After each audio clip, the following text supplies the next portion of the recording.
মানসিক রোগীদের কত সমস্যা। এই তরুণ হোমের মধ্যে বারবার দাবি করছিল রতন টাটা তার আত্মীয়। টাটাকে কারখানা খুলতে তিনি জমি দান করেছেন। আন্দুল হোমে থাকার সময় সেই যুবক স্বেচ্ছাসেবীদের বলেছিল তার বাড়ির ঠিকানা জামশেদপুর। রতন টাটা তার আত্মীয়। রতন টাটাকে কারখানা খোলার জমি সেই দিয়েছে। এই যুবকের কাছ থেকে এমন তথ্য পেয়ে সমাজসেবী তপন প্রধান হতবাক হয়ে যান। তারপর খোঁজ নিয়ে জানা যায় আসলে সেই যুবক মানসিকভাবে অসুস্থ, তাই উল্টো পাল্টা সব কথা বলছে। কিন্তু তবে যুবকের বাড়ি কোথায়?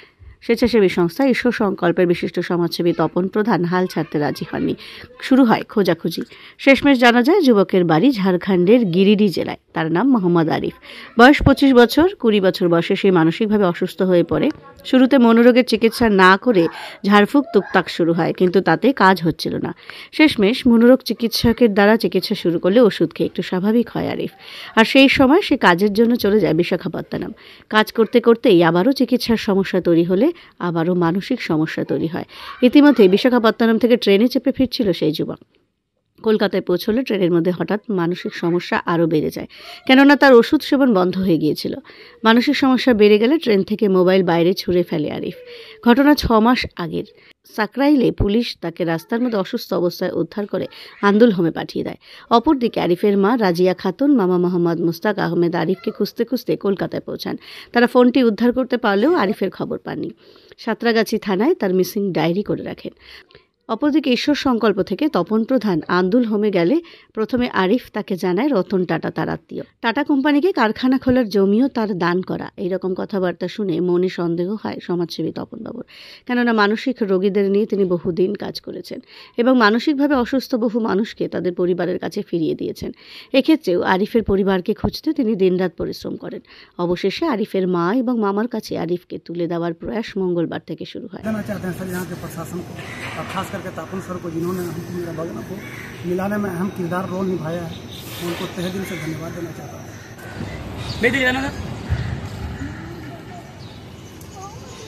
बताना बेच दे मर गया हमें मेरी उर्स है माँ, मैं उर्स ले मर गया हूँ। सदर पाक वाली हूँ। तुर्की मेरी उर्स है ना? तुर्की मेरी उर्स, तुर्की मेरी उर्स है। ये कौन है आपका? बेटा है। बेटा है। कितने समय हुए खोए? 6 महीने। कैसा लग रहा है आज? जोर से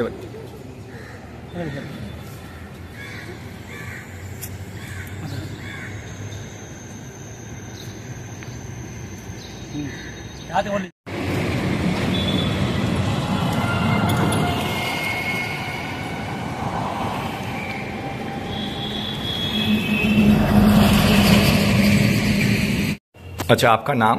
जी मेरा नाम मोहम्मद मुस्ताक अहमद है। आप लोग कहाँ से आए?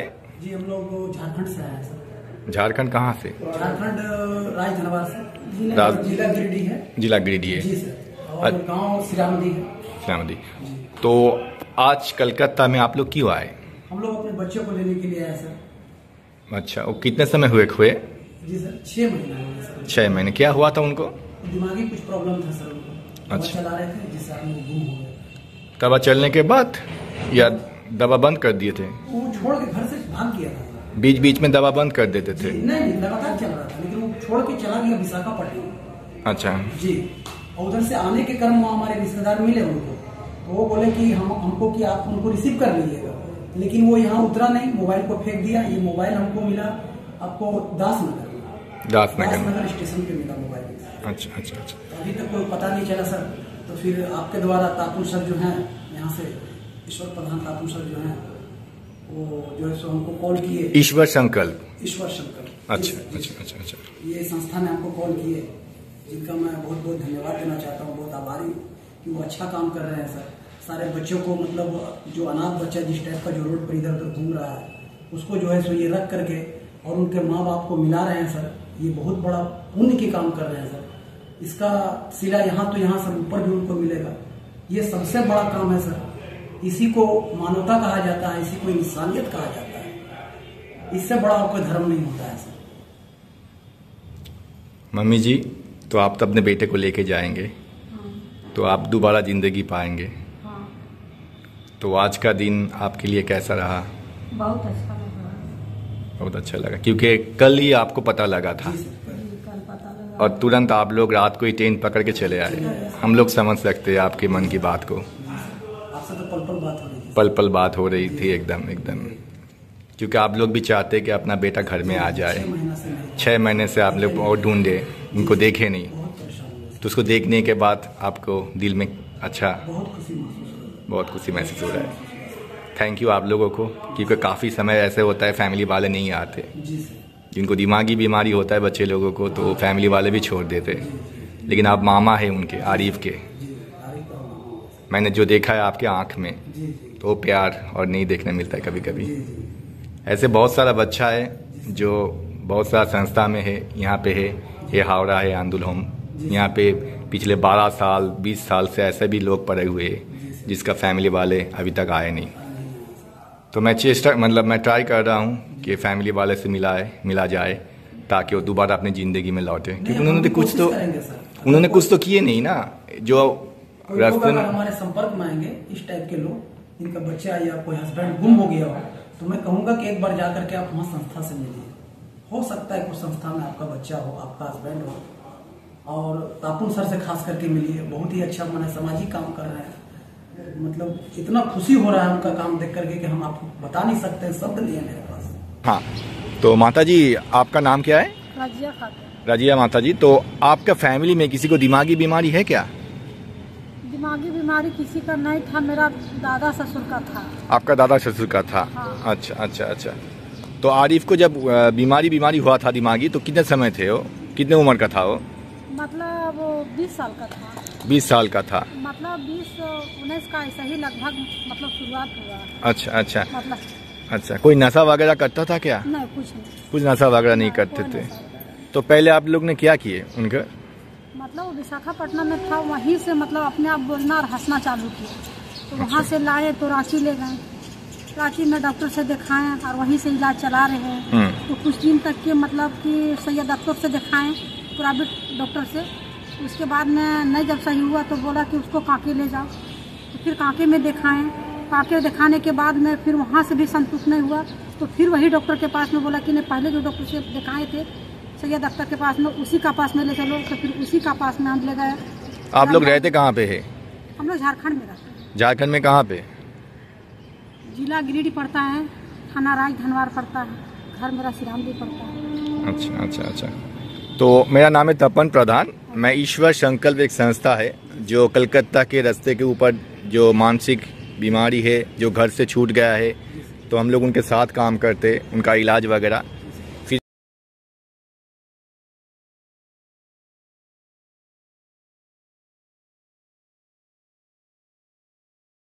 নমস্কার, আমি তপন প্রধান, ঈশ্বর সংকল্পের একজন কর্মী। মূলত আমরা 2007 সাল থেকে মানসিক স্বাস্থ্যের উপর কাজ করে আসছি। যারা রাস্তায় এসেছে মানসিক ভারসাম্য হারিয়ে, সেই সকল মানুষের চিকিৎসা, সাথে সাথে তার ভালোবাসা দিয়ে তাকে আবার সমাজের মূল স্রোতে ফিরিয়ে দেওয়াই আমাদের একমাত্র স্বপ্ন, যা আমরা পূরণ করি। শুধু আমরা কলকাতাও নয়, ভারতবর্ষের বিভিন্ন এনজিও সংস্থা, গভর্নমেন্ট ইনস্টিটিউশনে যারা আটকে আছে, মানসিক স্বাস্থ্য হারিয়ে ফেলে রাস্তাতে ঘুরতে ঘুরতে পুলিশ যাদের পায়, যাদের হোমে রাখে, তাদেরও বাড়ি পুনরুদ্ধার করি এবং বাড়ি পাঠানোর চেষ্টা করি। তো আজকে যেই গল্পটি বলবো, মোহাম্মদ আরিফ, যার বর্তমান বয়স 25 বছর। ছেলেটি ঝাড়খণ্ডে থাকতেন মায়ের সাথে, বাবা মারা গেছেন। তো ও আজ থেকে প্রায় 5-6 বছর আগে মানসিক ভারসাম্য হারিয়ে ফেলে। চিকিৎসা বর্তমানে প্রথম দিকে করেনি, তারা ওঝা গুনিন ঝাড়ফুঁক করে। তারপরে 2020 সাল থেকে তার চিকিৎসা শুরু করে, রাঁচি হসপিটালে তাকে নিয়ে যায় এবং মা চাইতো তার ছেলে তাড়াতাড়ি সুস্থ হয়ে যাক, যার ফলে তিনি ডাক্তারও পরিবর্তন করতেন, যেটা আমার মনে হয় অনেক সময় আমরা ভুল করে থাকি। তাড়াতাড়ি সুস্থ হওয়ার জন্য এই ডাক্তার সেই ডাক্তার করতে থাকি। তো এটাই হয়েছিল আরিফের ক্ষেত্রেও। এবং মায়ের বক্তব্য ছিল যে ও অনেক ঘুমাচ্ছিল, চিকিৎসা ও সাড়া দিচ্ছিল না। তো তার জন্য ওকে আমরা ডাক্তার অনেকগুলো পাল্টে চাই। তো পাল্টানোর পর আমরা ওর চিকিৎসায় সুস্থতা পাই কিছুটা হলেও। তারপর ও কাজের খোঁজে চলে যায় আপনার সাউথে। তো ওষুধপত্র খাওয়া ছেড়ে দেয়, যার ফলে ওখানে বিগত মাস 2-3 থাকে এবং তারপরে আবার মানসিক ভারসাম্য হারায় এবং সেখান থেকে চলে আসে কলকাতার বুকে বাড়ি ফেরার সময়। তো কলকাতা থেকে ও হারিয়ে যায় এবং চলে আসে সাকরাইলে। সাকরাইল চত্বরে পুলিশ তাকে পায়, দেখে একটি ছেলে বয়স 20-25 বছর, আবল তাবল নিজের মতো কথা বলে যাচ্ছে, চিৎকার চেঁচামেচি করছে। তখন পুলিশ তাকে নিয়ে আন্দুল হোমে তাকে রেখে যায় এবং আন্দুল হোমে ম্যানেজার বাবু উনি আমাদের সাথে যোগাযোগ করেন। প্রথম দিকে আরিফ কোনো কথা বলতে চাইতো না, প্রচণ্ড ভায়োলেন্ট ছিল, গালাগাল, অসংলগ্ন কথাবার্তা এগুলো বলতে থাকে। তো প্রথম দিকে খুব একটা ইনফরমেশন আমরা পাইনি ওর বাড়ির। ওকে কিছু জিজ্ঞাসা করলে ও বলতো এখানকার সব রাজত্ব আমার, এইসব আমি রাজা আছি, আমি কিং আছি, তুমি নিয়ে নাও, সব তোমায় দিয়ে দেবো। তো অসংলগ্ন কথাবার্তা যেগুলো বলে থাকে সেটাই বলতো। তো একটু চিকিৎসা পাওয়ার পর ও নিজের স্মৃতি ফিরে পায় এবং তখন ও বলে ওর বাড়ি জামশেদপুর এবং ওর নাম মোহাম্মদ আরিফ, বাবা মারা গেছে, এর সাথে সাথে অনেক অসংলগ্ন কথাবার্তা। তো সেই কথা ধরে আমরা এগোতে থাকি এবং আস্তে আস্তে আমরা ওর বাড়ি খুঁজে পাই। তো আজকের দিনটা আমাদের কাছে খুবই আনন্দের, কারণ মোহাম্মদ আরিফের মামা এবং মা, যেই মা ভেবেছিল কখনো ছেলে বেঁচে নেই, আর ছেলেকে আর পাবো না, কারণ দাসনগর এরিয়া থেকে ছেলে শুধু ভাঙা মোবাইলই পাওয়া গিয়েছিল, ছেলেকে পায়নি ওরা। তো ওরা ভেবেছিল ছেলে আর বোধহয় বেঁচে নেই, কিন্তু আজকের ওদের মুখে হাসি ফিরিয়ে দিতে পেরে ঈশ্বর সংকল্পের তরফ থেকে আমরা খুবই খুশি। এবং ধন্যবাদ আমাদের বাপিবাবুকে, বাপি ঘোষ এবং খবরের ঘণ্টাকে, যারা আমাদের এই কাজটাকে সবাই ছড়িয়ে দিচ্ছে সমাজের বুকে।